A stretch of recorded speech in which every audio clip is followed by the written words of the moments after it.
L'incendie volontaire a été provoqué il y a 10 jours. À Vins-sur-Caramie, 400 mètres carrés de forêt sont ravagés à cause d'un pyromane. Donc on suppose que le feu a été mis à peu près à cet endroit. Dans le secteur, en quelques heures, 3 départs de feu sont comptabilisés.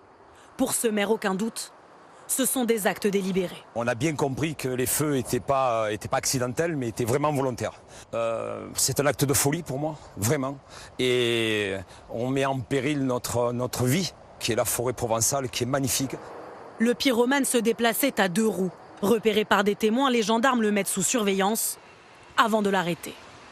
On le suivait depuis déjà 24 heures et on l'a interpellé chez lui, à son domicile, une fois qu'on estimait qu'on avait assez d'éléments pour aller chercher et le placer en garde à vue. Il s'agit d'un individu jeune, comme on l'indiquait, c'est un individu de 23 ans qui est sans emploi. Le suspect a été mis en examen et placé en détention provisoire.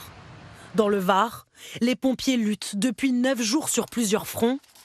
Ces actes volontaires les exaspèrent. On a du mal déjà à traiter toutes les interventions. Donc c'est compliqué effectivement s'il y a des fous qui se permettent ce genre de comportement. Les pyromanes ont-ils conscience de leurs actes et de leurs conséquences? Non, car c'est une pathologie, rappelle cet expert. C'est vraiment l'excitation par le feu. Vous savez, c'est un peu comme toute addiction. Quand un joueur va jouer tout son argent au casino ou quand un alcoolique va se mettre à boire, il sent bien que c'est dangereux, il sent bien que ça va le mettre en danger, que ça a des conséquences négatives, mais quelque chose en lui l'empêche de résister. Dans 90% des cas, les pyromanes sont des hommes.